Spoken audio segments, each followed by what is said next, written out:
بسم اللہ الرحمن الرحیم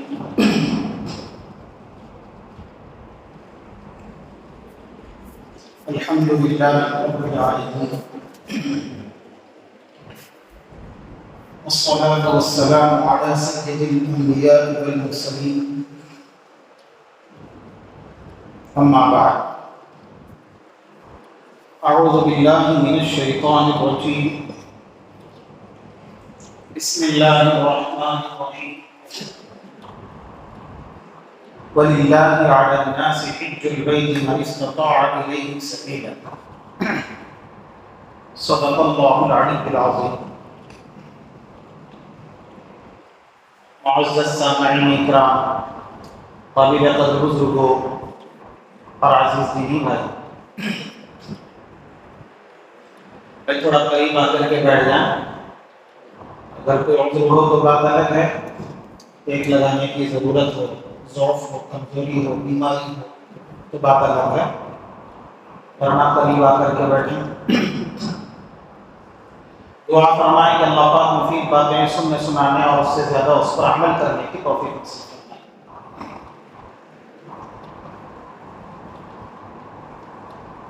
وقت کی ضرورت کے حساب سے ملی اتحاد، قومی اتحاد سے متعلق بات چل رہی تھی، لیکن اب یہ ذی القعدہ کا مہینہ بالکل ختم تر ہے، ذی الحجہ کا مہینہ شروع ہو رہا ہے، اور اس وقت بہت سے مسلمان ایسے ہیں جن کو اللہ پاک بیت اللہ کی زیارت کے لیے، مناسک حج کی ادائیگی کے لیے سفر حج کی سعادت نصیب فرما رہے ہیں. بہت سے مسلمان ہیں جو حج کے سفر پر اس وقت روانہ ہو رہے ہیں، تو اس لیے مناسب معلوم ہوا کہ کچھ دنوں کے لیے اس موضوع کو موقوف کیا جائے. اس سے متعلق جو باتیں ہیں انشاءاللہ 2-3 جمعوں کے بعد، اب ان 2-3 جمعوں میں جو وقتیہ تقاضا ہے حج سے متعلق بات ہو جائے، پھر اس کے بعد ذی الحجہ کے شروع کے جو 10 دن ہیں ان کی بہت بڑی فضیلت آئی ہے روایت میں، عشرہ ذی الحجہ کی. اور عشرہ ذی الحجہ میں بعض بڑی بڑی عبادتیں انجام دی جاتی ہیں. ایک تو حج کی عبادت ہے اور دوسری قربانی کی عبادت ہے. تو اس سے متعلق باتیں انشاءاللہ اس جمعہ بھی اور آئندہ 1-2 جمعہ بھی اسی سے متعلق کچھ باتیں ہوں گی. اس کے بعد پھر انشاءاللہ وہ جو ملی اتحاد سے متعلق مضمون باقی رہ گیا ہے تو وہ مضمون پورا ہو.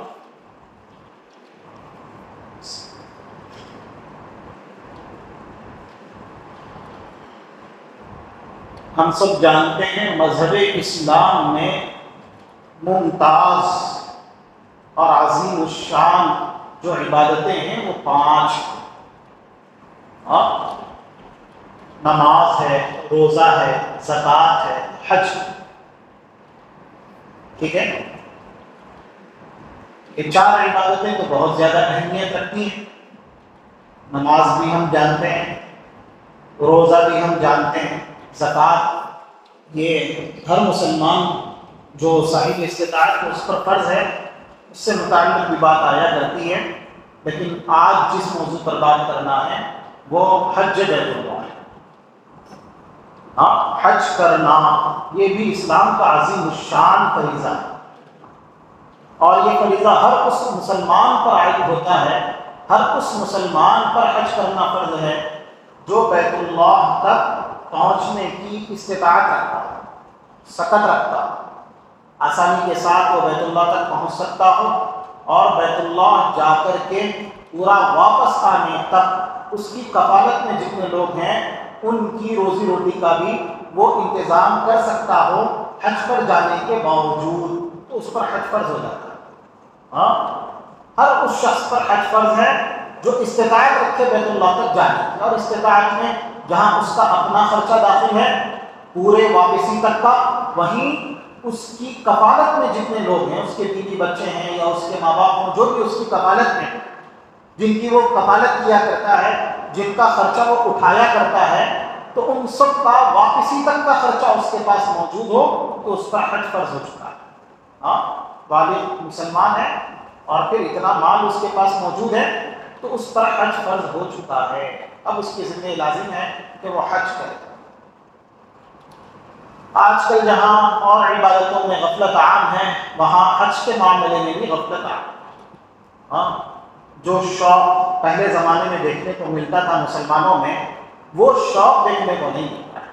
پھر بھی کتنا ہی گیا گزرا مسلمان ہو، بیت اللہ کو دیکھنے کا شوق ہر مسلمان کے دل میں ہوتا ہے، لیکن پہلے جیسے جذبات دیکھنے کو ملتے تھے، پہلا جیسا اشتیاق دیکھنے کو ملتا تھا، لوگ جس طرح کی بڑی بڑی مشقتیں برداشت کیا کرتے تھے سفر بیت اللہ کے لیے، آج کل تو معاملہ بہت آسان ہو چکا ہے۔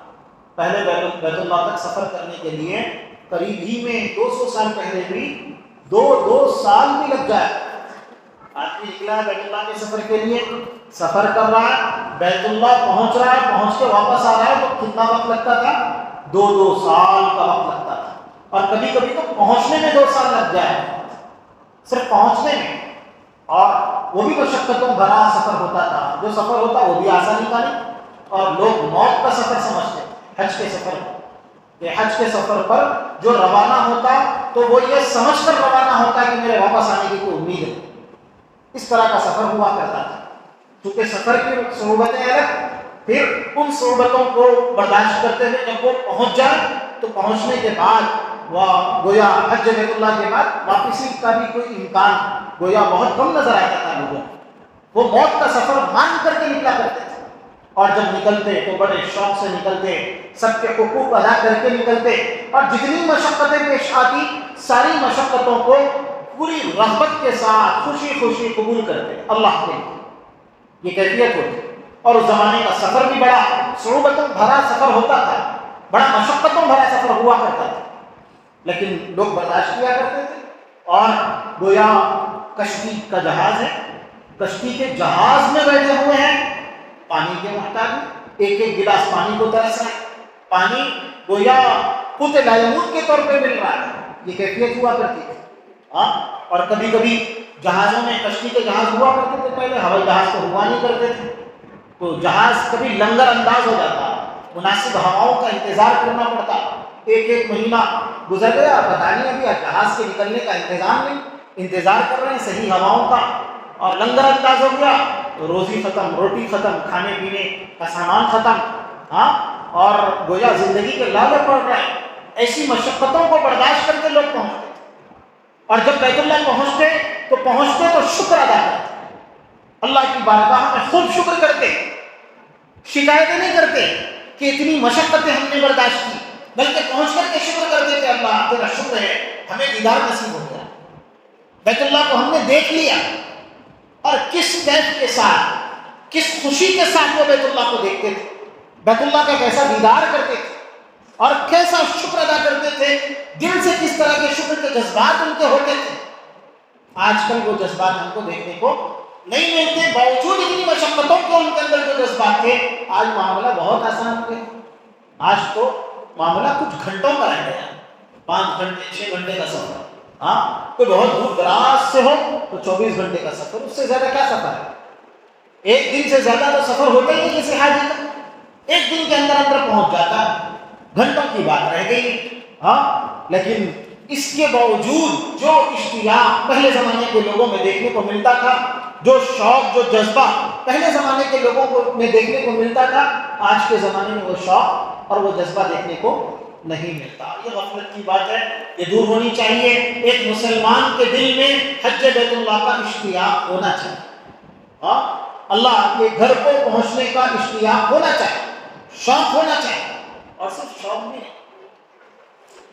میں ایک واقعہ سنایا کرتا ہوں، حضرت مفتی شفیع صاحب رحمۃ اللہ علیہ، جو معارف القرآن کے مصنف بھی ہیں، ہندوستان پاکستان کے مشہور عالم دین ہیں۔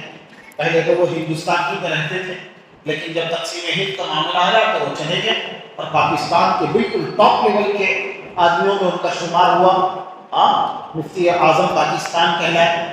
تو ان کی لڑکی تھی ایک، تو اس نے جب دیکھا کہ حضرت مفتی شفیع صاحب رحمۃ اللہ علیہ تو پوری رغبت سے، پورے شوق سے حج پر جایا کرتے تھے، اللہ پاک توفیق عطا فرمایا کرتے تھے، تو ایک مرتبہ باپ پوری تیاری کر رہا ہے، شفیق باپ، شفقت کرنے والا، اپنے بچوں سے بہت زیادہ محبت کرنے والا باپ حج کی تیاری کر رہا ہے.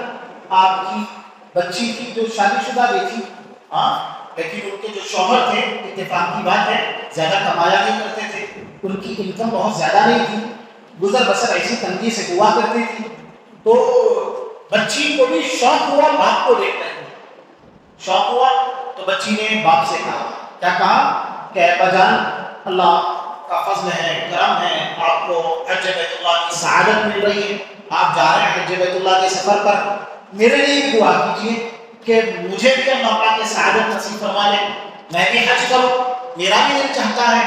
تو حضرت مفتی شفیع صاحب رحمۃ اللہ علیہ باوجود ایک شفیق باپ ہونے کیا کہا، یہ کہا کہ جاؤ، میں تمہارے لیے دعا نہیں کرتا، ہاں، میں تمہارے لیے دعا نہیں کرتا، تمہیں حج کا شوق نہیں. وہ بچی ایک دم پریشان ہو گئی. اتنی شفقت کرنے والا باپ کبھی اولاد کی کسی فرمائش کو بلا وجہ کے رد نہیں کرتا، وہ بھی میں فرمائش کر رہا ہوں، اتنی نیک فرمائش کہ آپ جا رہے ہیں حج پہ، میں بھی چاہتی ہوں کہ مجھے بھی اللہ پاک کی سعادت نصیب فرمائے، اور میں نے مطالبہ کیا اس دعاؤں کا. باپ کہتا ہے کہ جاؤ، میں تمہارے لیے دعا نہیں کرتا. بچی ایک دم عجیب کیفیت میں آگے کہنے لگی، اے بجائے میں تو روز دعائیں مانگتی ہوں اللہ پاک سے، مجھے بہت شوق ہے بیت اللہ کا کہ بیت اللہ تک پہنچوں، سفر حج مجھے نصیب ہو، بہت شوق رکھتی ہوں. آپ منع کر رہے دعا کرنے کے لیے؟ دعا کرنے کے لیے کیوں منع کر رہے ہیں؟ میں تو بہت دعائیں کرتی ہوں، اللہ سے مانگتی ہوں. تو حضرت مفتی شفیع صاحب رحمۃ اللہ علیہ نے اپنی لڑکی سے سوال کیا، یہ کہا اچھا تمہیں شوق ہے، حج کا شوق ہے؟ تو کہا کہ ہاں بہت شوق ہے، دعائیں مانگتی ہوں، گڑگڑا کے دعائیں مانگتی ہوں، چاہتی ہوں. تو حضرت مفتی شفیع صاحب رحمۃ اللہ علیہ نے کہا اچھا یہ بتاؤ تم نے حج کے لیے کتنے پیسے جمع کیے؟ آپ کچھ جمع بھی کیا؟ تو بچی کہنے لگی، لڑکی کہنے لگی، ان کی بیٹی جو شادی شدہ تھی کہنے لگی کہ ابا جان آپ تو جانتے ہی ہیں میرے شوہر کی کمائی کچھ اچھی نہیں، کچھ بچتا نہیں، ہمارا گزر بسر بھی مشکل سے ہوتا ہے، میں حج کے لیے کیا جمع کروں؟ تو باپ نے کہا یہ تو میں کہہ رہا ہوں تمہیں شوق نہیں ہے، شوق اگر ہوتا تو تم کچھ تو جمع کرتی. ارے کیا 1 روپیہ نہیں جمع کر سکتی؟ 56 58 نہیں جمع کر سکتی؟ اس زمانے کا وہ چلا کرتے تھے وہ روپیے، کہا کہ تم 56 نہیں جمع کر سکتی حج بیت اللہ کے لیے؟ ارے جو تم کو مل جائے اسی میں سے کچھ تو اللہ کے لیے کیا کر دو، حج کے سفر کی نیت سے جمع کرنا شروع تو کرو. آگے اللہ مالک ہے، اگر تم جمع نہیں کرتی کچھ بھی جو تم سے ہو سکے، 1 روپیہ 2 روپیہ صحیح، 56 یا 58 صحیح، اگر تم جمع نہیں کرتی تو بتاؤ تمہیں شوق کیسا شوق ہے؟ ایسے شوق کا کیا مطلب ہے؟ کہتی ہو کہ میں دعائیں کرتی ہوں حج کے لیے، اللہ سے مانگتی ہوں حج کے لیے، اور تم نے 1 روپیہ بھی جمع نہیں کیا، تو ایسے شوق کا کیا مطلب ہے؟ ایسے اشتیاق کا کیا مطلب؟ اور ایسی دعاؤں کا کیا مطلب؟ اگر تمہیں بیت اللہ تک پہنچنے کا اشتیاق ہے، شوق ہے، تو اس نیت سے کچھ تو جمع کرو جو تم سے ہو سکے. 1 روپیہ 2 روپیہ سے ہی، کہیں سے کچھ مل گیا، کوئی آ گیا اور کہیں سے کچھ بھی جمع ہو گیا تو اس کو ایک ڈبے میں ڈالا کرو، اسی نیت سے ڈالا کرو کہ میں بیت اللہ تک پہنچنے کے لیے میں یہ کام کر رہی ہوں اور یہ روپیہ جمع کرتی ہوں. اگر تم یہ کام کرتی ہو تو اس کا مطلب ہے کہ تمہیں شوق ہے. اس لیے میں نے کہا تھا کہ تمہیں شوق نہیں، اس لیے میں دعا نہیں کرتا. میں دعا جب کروں گا جب تم کو بیت اللہ تک گویا حج کا شوق ہوگا، اشتیاق ہوگا، سچی طلب ہوگی. پہلے سچی طلب پیدا کرو، اللہ کی نصرت ہوتی ہے سچی طلب والوں کے ساتھ. تو بیٹی کے دل کو لگی یہ بات، اور بیٹی نے اسی وقت سے جمع کرنا شروع کیا. آنے چھوٹے چھوٹے جو پیسے تھے چلت جمع کرتی گئی. اتفاق سے ان کا انتقال ہو گیا، حج بیت اللہ کی سعادت کو نصیب نہیں. جب انتقال ہوا تو ان کے ترکے میں ایک ڈبہ ملا جس پہ لکھا ہوا تھا یہ حج بیت اللہ کے لیے جمع کیے جا رہے پیسے. ایسا کوئی عنوان بنا کر کے انہوں نے ڈبہ جمع کیا تھا. باپ کی آنکھوں میں آنسو آ گئے جب وہ ڈبہ انہوں نے دیکھا اور اس میں پیسے نکال کے دیکھے تو اس زمانے میں 65 روپئے جمع ہوئے، 65 روپئے. جبکہ اس زمانے میں حج کتنے کا ہوتا تھا؟ تقریباً 1000 کا حج ہوتا تھا. 1000 روپئے میں اس زمانے میں حج ہو جایا کرتا تھا، لیکن انہوں نے جو جمع کیے تھے وہ 65 روپئے جمع کیے. انتقال ہو گیا. انتقال ہو گیا، اب ان کی نیتوں کی برکت سے اللہ پاک نے ان کو اجر تو نصیب کیا ہی ہوگا۔ جب باپ نے اپنی بیٹی کے ترکے میں وہ ڈبہ دیکھا تو آنکھوں میں آنسو آ گئے، اور اپنی اولاد کے سامنے انہوں نے کہا دیکھو تمہاری بہن نے کیا کیا تھا کہ حج بیت اللہ کے لیے میرے کہنے پر پیسے جمع کرنے اس نے شروع کیے تھے، سچی طلب اس کی تھی۔ انشاءاللہ میں بھی کوشش کروں گا کہ اس نے جو روپیے اس مقصد کے لیے جمع کیے ہیں اتنے ہی روپیے میں اس کا سفر میں کروا دوں، اس کا حج میں کروا دوں، اسی 65 روپے میں اس کا حج کرواؤں گا۔ لیکن اب مسئلہ یہ تھا کہ اس زمانے گویا یہ فقہ حنفی کا مسئلہ ہے، حج بدل بھی اگر کروانا ہو تو جس شہر کا آدمی رہتا ہے، جیسے ہندوستان کے شہر حیدرآباد میں آدمی رہتا ہے، وہ اپنا حج بدل کروانا چاہتا ہے تو اب اس کو کیا کرنا ہوگا کہ ہندوستان سے سفر حج کرنا ہو، حج بدل کے لیے جس کو بھیج رہا ہو ہندوستان اور شہر حیدرآباد سے بھیجنا ضروری ہو، کہیں اور سے وہ حج بدل کے طور پر بھیجے کسی کو تو اس کا حج بدل معتبر نہیں ہوتا۔ تو اب اگر وہ جس شہر میں رہتے تھے، پاکستان میں رہتے تھے وہ، تو وہاں سے اگر بھیجتے خرچہ تو اتنا تھا نہیں، 1000 روپئے درکار تھے، تو انہوں نے کیا کیا، باپ نے مکہ المکرمہ سے کسی کو پکڑا اور بہت آسانی سے مکہ المکرمہ سے 65 روپئے میں حج ہو جایا کرتا تھا، اپنی بیٹی کے لیے تیار کیا اور کہا کہ تم میری بیٹی کے نام پہ کیا کرنا، حج بیت اللہ کرنا، مکہ المکرمہ سے کسی کو پکڑ کے پھینک دیا۔ اب چونکہ ان کے اوپر واجب تو ہوا نہیں تھا، 1000 تو جمع ہوئے نہیں تھے، حج بدل تو کروا نہیں سکتے تھے ان کے شہر سے اتنی رقم میں، لیکن جتنی رقم جمع ہوئی تھی اس رقم میں مکہ المکرمہ سے حج بدل کروایا جا سکتا تھا، تو بعد میں کروایا۔ اور کہتے ہیں کہ جب میں گویا جس سال بیٹی کا حج بدل کروا رہا تھا تو اسی سال اللہ پاک نے مجھے بھی سعادت نصیب فرما دی حج کی، تو میں جب پہنچا بیت اللہ اور گویا وہ کہتے ہیں غار حرا یا غار ثور کے پاس یا جبل رحمت کے پاس جب وہ پہنچے تو وہ کہتے ہیں میں نے اپنی آنکھوں سے اپنی بیٹی کو دیکھا، وہ جبل رحمت پہ چڑھ رہی ہے، اللہ نے مجھے منظر دکھایا، میں نے اپنی بیٹی کو جبل رحمت پہ چڑھتا ہوا اپنی آنکھوں سے دیکھا، اسی حج میں جس حج میں نے اس کا حج بدل کروایا۔ کہ اللہ کے فیصلے ہوتے ہیں، طلب کی بات ہوتی ہے، شوق اگر آدمی کے دل میں رچ جائے بس جائے، اللہ تو قادر مطلق ہے، اللہ کو کسی بھی طریقے سے کچھ بھی کروا سکتے ہیں۔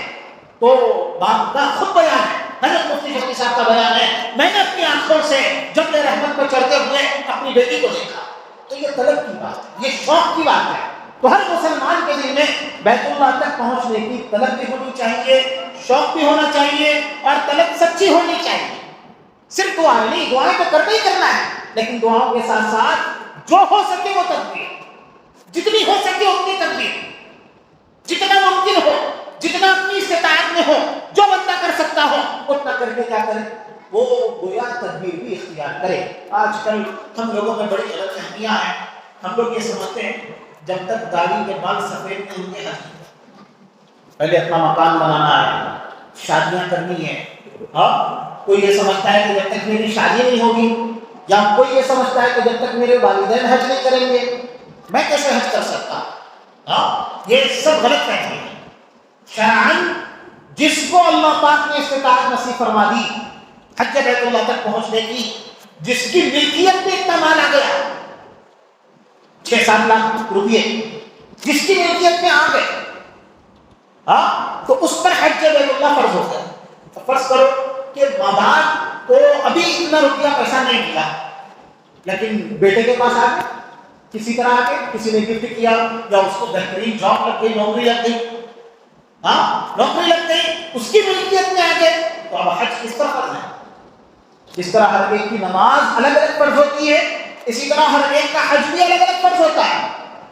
جو بالغ مسلمان ہے، جس کی ملکیت میں اتنا روپیہ پیسہ آ گیا کہ وہ آسانی کے ساتھ حج کو جا کے آ سکتا ہے، اب اس کی والدین کے پاس اتنا پیسہ نہیں، تو اب اس کو کوشش تو کرنی چاہیے کہ یہ پہلے تو اپنا حج ادا کر لے، چونکہ اب اس کے اوپر فرض ہو چکا، لیکن جب اس کے لیے اتنا جمع ہو گیا تو اپنی والدین کے لیے بھی جمع کرنے کی پوری فکر کرے، ساتھ میں لے جانے کی بھی کوشش کرے، لیکن اگر نہ لے جا سکتا ہو تو خود پہلے حج کرے، چونکہ اس کے اوپر حج فرض ہے، اس کے اوپر حج فرض ہو چکا، تو جس پر فرض ہوا ہے اس کا حج کرنا ضروری ہے۔ اور حج بھی یاد رکھو، یہ جوانی کی اصل عبادت ہے، اس میں مزہ جوانی میں آتا ہے۔ ہاں، خاص طور پر بھی بات آ چکی ہے، پہلے زمانے میں تو بہت زیادہ مشقتوں بھرا سفر تھا، لیکن آج کل ساری سہولتوں کے باوجود حج کے جو 5 دن ہوتے ہیں نا، یہ 5 دنوں میں ہر حاجی کو تھوڑا سا کھنگالا جاتا ہے، ہر حاجی کو قربانی دینا پڑتا ہے، کچھ نہ کچھ اس کو اپنا آگے پیچھے کرنا پڑتا ہے. اور اللہ دکھاتے ہیں اس زمانے میں بھی اتنی سہولتوں کے بعد بھی اللہ پاک حج کے سفر میں تھوڑی بہت مشقت اللہ نے رکھی ہے. کروڑ پتی بھی ہو اس کو بھی ان 5 دنوں کے اندر جو حج کے 5 دن ہوتے ہیں، 8 ذی الحجہ سے لے کر کے 13 ذی الحجہ تک، کچھ نہ کچھ تو تکلیف ہوتی ہے. وہ تھوڑی بہت تکلیف، تھوڑی بہت مشقت اس کو برداشت کرنا ہے. پہلے زمانے میں تو بہت آسانی سے لوگ برداشت کر لیتے تھے، لیکن آج کل تھوڑی بہت تکلیف بھی ہمیں برداشت کرنا کیا ہوتا ہے. 5 دنوں کے اندر 80 کلومیٹر چلنا پڑتا ہے. کتنا چلنا پڑتا ہے؟ 80 کلومیٹر چلنا پڑتا ہے. چاہے امیر ہو چاہے غریب ہو، ہر ایک کو چلنا ہے. امیر کو بھی چلنا ہے، وہ اگرچہ وہ اپنی جگہ پر وہ بائک پہ سے نیچے نہیں اترتا، 4 ویلر پہ سے نیچے قدم نہیں رکھتا، لیکن حج بیت اللہ کے لیے جب نکلا ہے تو اس کو کچھ نہ کچھ تو چلنا پڑے گا. چاہے کتنے ہی وہ انتظام کر لے لیکن چلنا پڑے گا. تو اس لیے اگر جوانی میں موقع مل رہا تو بڑے مزے سے حج ہو سکتا ہے. اگر کسی کو جوانی میں سعادت مل جائے تو وہ اللہ کی طرف سے سمجھ کر کے فوراً حج کی روانگی کی تیاری کر لینی چاہیے. تو حج فرض ہو گیا اور جوانی میں اللہ پاک نے موقع دے دیا، سعادت نصیب فرما دی، تو آدمی ایسے چھوٹی موٹے بہانوں سے کہ ابھی میری شادی نہیں ہوئی، ابھی گھر نہیں بنا، ابھی میرے والدین نے حج نہیں کیا، یہ نہیں ہونا چاہیے. والدین کو حج کروانے کی پوری کوشش کرے، خود حج کرے، اپنے حج کے ساتھ ان کی بھی ترتیب اگر بن سکتی ہو تو بنوا لے، نہیں تو ان کے لیے بھی پیسہ جمع کرے، خود جمع کرے، ان کو اس مقصد سے گفٹ بھی دیں. لیکن جب ہم پر حج فرض ہو چکا ہے تو ضروری ہے کہ ہم کیا کہہ رہے ہیں، حج کی ادائیگی کی تیاری شروع کر دیں، فکر شروع کر دیں. یہ ضروری ہے. لیکن عام طور پر اس کا اہتمام نہیں کیا جاتا، غلط ہے. اور پھر حج پہ جانے والا حج پہ جانے کی تیاری تو خوب کرتا ہے، لیکن کس طرح کی تیاری کرتا ہے؟ رائج جو تیاری ہے وہ تیاری. کیا تیاری ہوتی ہے کہ حج پہ جانے سے پہلے پورے رشتہ داروں سے ملنا ہے، دعوتیں کھانا، اور جس دن وہ جائے گا سب رشتہ داروں کو اور سب ملنے جلنے والوں کو جمع کرنا ہے، ان کو دعوت دینا، ان کو کھلانا ہے. اور سب کے ساتھ مل کر کے وہ حج ہاؤس تک جانا ہے یا ایئرپورٹ تک جانا ہے. پورے رشتہ دار اکٹھے جمع ہونے چاہیے، سب ہونے چاہیے. اور خواہش ہوتی ہے کہ مجھے حاجی لوگ کہیں. کیوں بھائی؟ یہ عبادت کو شو کرنا ہے. ہم نمازیں پڑھتے ہیں، نماز بھی تو فرض ہے نا، نمازیں پڑھتے ہیں تو یہ کہتا ہے کہ مجھے نمازی کہا جائے. ہم روزہ رکھتے ہیں تو روزہ رکھنے والے کو رمضانی کہا جاتا ہے. آئیے رمضانی صاحب، یہ کبھی روزہ نہیں چھوڑتے. کبھی سنا ہم نے رمضانی کہنے والا کہ رمضانی کہا جائے؟ تو جب رمضانی نہیں کہا جاتا، جو پابندی سے زکات ادا کرتا ہو تو اس کو زکاتی کہا جاتا ہے. یہ زکات دینے والے مسلمان ہیں، زکاتی کہا جاتا ہے. کبھی سنا آپ نے ایسے کہ زکاتی ہیں؟ تو ہم اپنے حج کو شو کیوں کر رہے ہیں؟ یہ ایک عبادت ہے، یہ اللہ کے لیے ادا کی جاتی ہے. جب اللہ کے لیے ادا کی جاتی ہے تو بندوں کو اس طرح کیوں اکٹھا کیا جا رہا ہے اور اپنی عبادت کو اس طرح لوگوں کے سامنے شو کیوں کیا جا رہا ہے؟ لوگوں کو دکھایا کیوں جا رہا ہے؟ اور یہ خواہش کیوں ہے کہ لوگ ہمیں حاجی کہیں؟ جس طرح نمازی کہلوانے کی خواہش دل میں نہیں ہونی چاہیے، زکاتی کہلوانے کی خواہش دل میں نہیں ہونی چاہیے، روزہ رکھتے ہیں رمضانی کہلوانے کی خواہش دل میں نہیں ہونی چاہیے، اسی طرح حج بیت اللہ پر جا رہا ہے تو حاجی کہلوانے کی خواہش نہیں ہونی چاہیے. یہ الگ بات ہے. لوگ اپنی طرف سے اگر حاجی کہیں تو وہ دوسری بات ہے. لوگوں نے آپ کی ریسپیکٹ کی، عزت کی، ہمارے دل میں نہیں ہونا چاہیے کہ ہم حج کر رہے ہیں، لوگوں کو شو کریں، لوگوں کو پتا ہو کہ ہم حج پہ جا رہے ہیں، لوگوں کو دکھلائیں. تو پھر اللہ پاک کے پاس سے کیا لیں گے؟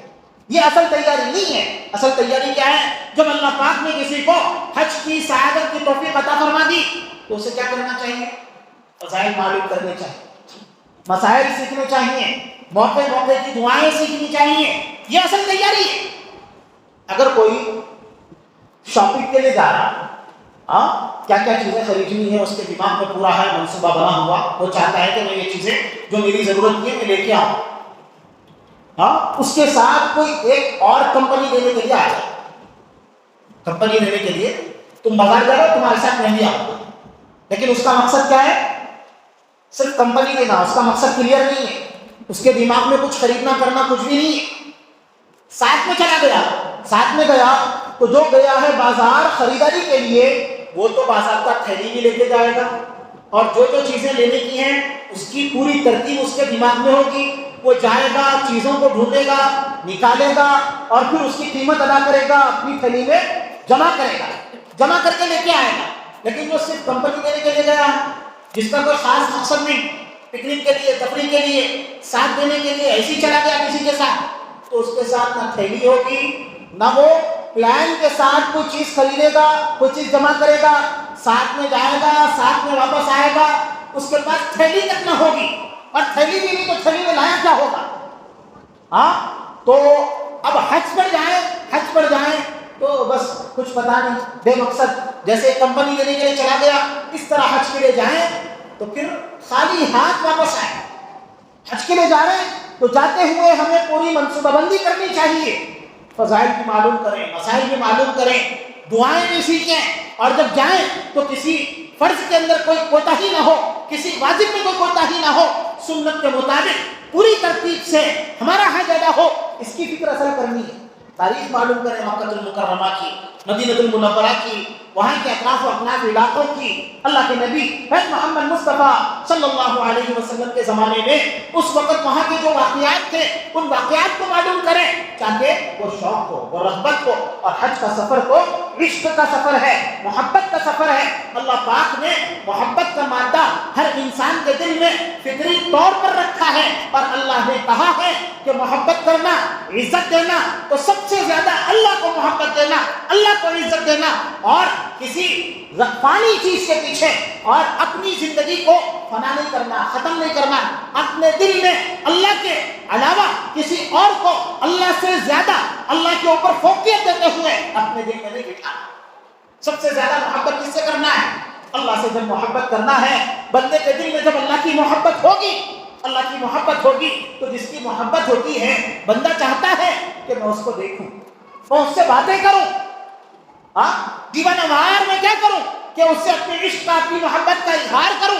اللہ پاک نے اس فطری محبت کے اظہار کے لیے حج بیت اللہ کا سفر رکھا ہے کہ جس کو یہ بات ہو کہ میں اللہ کو دیکھوں تو وہ بیت اللہ کے پاس آ جائے۔ اللہ نے بیت اللہ کے اندر ایک کشش رکھی ہے، اپنا فیضان جاری کر دیا ہے، اور اللہ پاک نے وہاں پر اپنے عاشقین کے لیے جو اللہ سے محبت کرتے ہیں، جو اللہ سے عشق کرتے ہیں، ان کی غذا وہاں رکھی ہے، روحانی غذا، ان کو سرور ملتا ہے، ان کو کیف ملتا ہے، ان کی اس فطری محبت کی تسکین ہوتی ہے وہاں پہنچ کر کے۔